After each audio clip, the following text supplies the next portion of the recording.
Hello, everyone, and welcome to the Vortex, where lies and falsehoods are trapped and exposed. I'm Michael Voris.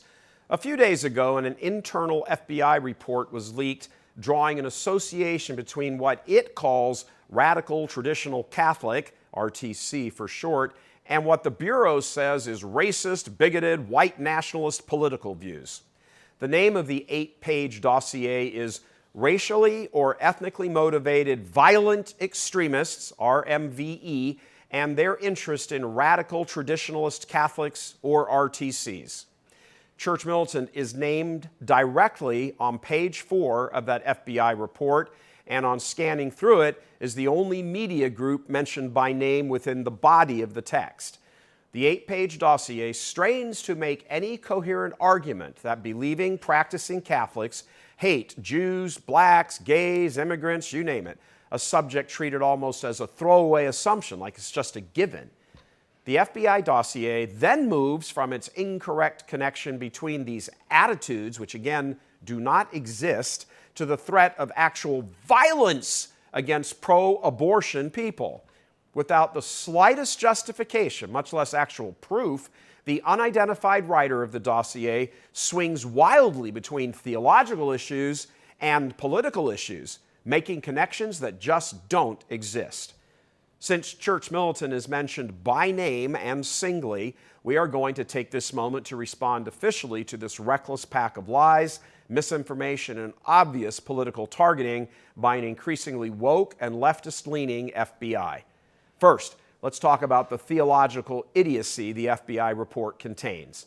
The entire argument hinges on the fact that Church Militant is what the report implies as a radical traditional Catholic operation, or RTC for short. RTC is new in the FBI lexicon when it comes to identifying potential violent groups or domestic terrorist threats. But here we are.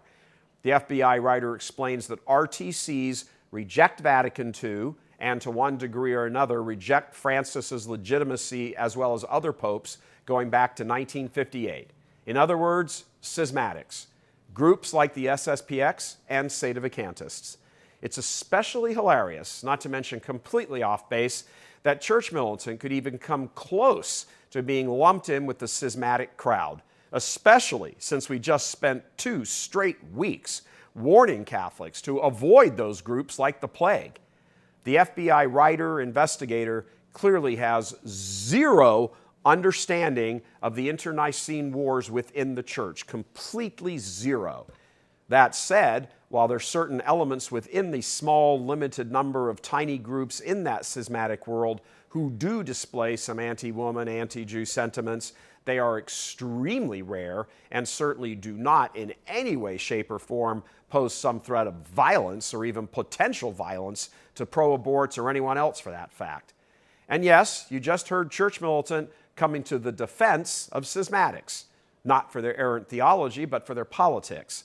It's outrageous that a government agency, especially one with the powers of the Federal Bureau of Investigation, could take its extremely poor understanding of a Catholic theology and theological arguments within the church and then transport that horrible understanding into the political realm and conclude that schismatic groups pose a physical threat of violence. Who knows, maybe we'll all end up in federal prison, guys, and we can shout at each other through the bars about whether Vatican II was a legit council of the church or not. Underscoring again just how shaky this FBI analysis is, Church Militant is in an ideological tussle with schismatics, begging them to end their schism and return to the church, the same way the church is doing. To lump us in with the schismatic crowd as one of them, and apparently, according to the FBI, among the most dangerous since they single us out, is preposterous. To restate, Church Militant believes what the church holds forth for our belief. Vatican II was a legitimate council of the church, not heretical, and all of the popes up to and including Pope Francis have been and are the legitimate popes. You talk about clown world. But why, you may also ask, is the FBI so intent on monitoring Catholics and making an imaginary link to the issue of potential violence? Well, because as the appendix to the report indicates, the Southern Poverty Law Center says so. That's why. Toss in a couple of articles from the leftist rag salon as well as the Atlantic, and voila, 3 anti-Catholic organizations. Well, they simply can't be wrong, since they have declared that we are domestic terror threats and pose a potential for violence against so-called abortion rights. Then it must be so, and the full power of the federal government must be called in and applied against even believing Catholics. This is beginning to have a sniff of ancient Rome under Nero, but maybe we're getting ahead of ourselves just a bit. The report presents the horribly reasoned case that Catholic theology, at least as it exists in these schismatic circles, which again CM is just lumped into by the FBI Department of Theological Analysis, that we also hate Jews, blacks, gays, women, and immigrants. Those hatreds, which again do not exist, then create some kind of natural bridge to, according to the FBI, white nationalists in the political realm. And therefore, the FBI deems it a high priority to keep an eye on Catholics. These bad assumptions and crazy connections and flat-out stupid conclusions, again, based on equally retarded press accounts from the left, just show how unhinged the government has become and its powers weaponized against faithful Catholics. When the Jews were being rounded up in Nazi-occupied territories, the Germans weren't much into distinctions about what type of Jew this one was compared to that one. Whether they were atheist Jews or observant Jews or Jews married to German spouses, in the end, they all got shoved on the trains.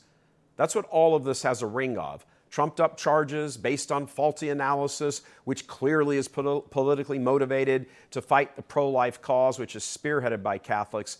That's what all of this is about. And it's brought to you by the phony Catholic sitting in the Oval Office and his DOJ. And again, Hitler was also a baptized Catholic. It's not precisely clear at this moment where all of it is heading, but it's clear it's not going to go in reverse. The political forces in control of this nation worship at the altar of atheistic communism, and it is Catholicism that is squarely in their sights, authentic Catholicism. And they make no distinction between schismatic versus orthodox Catholicism because, like the Nazis with the Jews, they don't care. It's all the same to them. At the end of the day, they'll just shove us all on the trains. If you needed any further proof that these schisms need to be healed, well, here it is. We all need to die as good and faithful Catholics in complete communion with the Holy Catholic Church. God love you. I'm Michael Voris.